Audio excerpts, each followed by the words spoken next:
بڵاوبوونەوەی وێنە و گرتەی ڤیدیۆیی چەند سەربازێک کە دەوترێت سەربازی ئەمریکین و دروشمی یەکینەکانی پاراستنی گەلیان لەسەر جلوبەرگەکانیان داناوە کاردانەوەی خێرای تورکیای لێکەوتەوە. وێنە و گرتە ڤیدیۆیەکان لە گوندێک گیراون کە زیاتر لە 64 کیلۆمەتر لە باکووری شاری ڕەقەوە دوورە. ئەوەش ئاماژەیە بۆ ئەوەی کە ئەمریکا لەو شەڕەدا لەسەر زەوی پشگیری لە یەپەگە و هێزەکانی سووریا دیموکرات دەکات. بڵاوبوونەوەی ئەو وێنانە هەرزوو بووە مای نیگەرانی تورکیا کە بەردەوام دەڵێت یەپەگە و پەیەدا سەر بە پارتی کرێکارانی کوردستان و چەند جارێک داوای لە ئەمریکا کردووە وە ڕێکخراوێکی تیرۆریستی مامەڵەیان لەگەڵدا بکات و هاوکاریان نەکات. لە کاردانەوەیەکیشدا مەولود چاوەژ ئۆغڵۆ وەزیری دەرەوەی تورکیا دەرکەوتنی سەربازانی ئەمریکا و شەڕوانان پێکەوە ئیدانە کرد و ڕایگەیاند جێگای قبوڵکردن نییە سەربازانی ئەمریکی دروشمی یەپەگە لەسەر جلەکانیان دابنێن و بە دووڕوو ناوی بردن.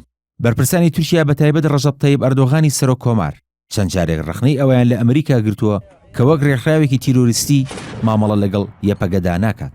وەزیری دەرەوەی تورکیاش نیگەرانیەکانی تورکیای لە ڕستەیەکدا کۆکردە و وتی ئەمریکا لە بەرامبەر یەپەگەدا سیاسەتی بانێکە و دووهەوە پەیڕەو دەکات. پێشتر ئەمریکا باسی لەوە کردووە کە ژمارەیەک سەربازیان لە ڕۆژئاوای کوردستان و ناوچەکانی دیکەی سووریا هەیە و جگە لە مەشق پێکردنی گروپە ئۆپۆزیسیۆنە میانڕەوەکان ڕاوێژی سەربازیش پێشکەش بە شەڕڤانان دەکەن.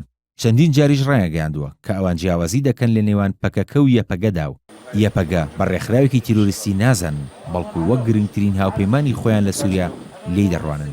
لە بەرامبەر ئەو ڕخنانی تورکیاشدا پیتەر کوک وتەبێژی وەزارەتی بەرگری ئەمریکا ڕایگەیاند بە شێوەیەکی گشتی ئەرکی سەربازانی ئەمریکا لە سووریا تەنها پێدانی ڕاوێژە. وتیشی لە ڕابردووشدا سەربازەکانیان جلوبەرگی شەڕوانانی یەپەگەیان لەبەر کردووە. 4 ڕۆژە هێزەکانی سووریا دیموکراتی ئۆپراسیۆنێکیان بۆ کۆنتڕۆڵکردنەوەی ناوچەکانی باکووری شاری ڕەقە دەست پێ کردووە کە داعش بە پایتەختی خلافەتەکەی ناوی دەبات. بەر لە دەستپێکردنی ئۆپراسیۆنەکەش بە چەند ڕۆژێک جۆزیف فۆتێل فەرماندەی هێزەکانی ئەمریکا لە خۆرهەڵاتی ناوەڕاست و باکووری ئەفریقا سەردانی ڕۆژاوای کوردستانی کردو لەگەڵ بەرپرسانی سەربازی هێزەکانی سووریا دیموکراتدا کۆبووە.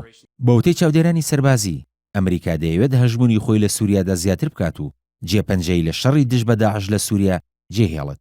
لەلایەکی دیکەشەوە دەیەوێت لە بەرامبەر هێزەکانی رووسیادا هاوسەنگی دروست بکات.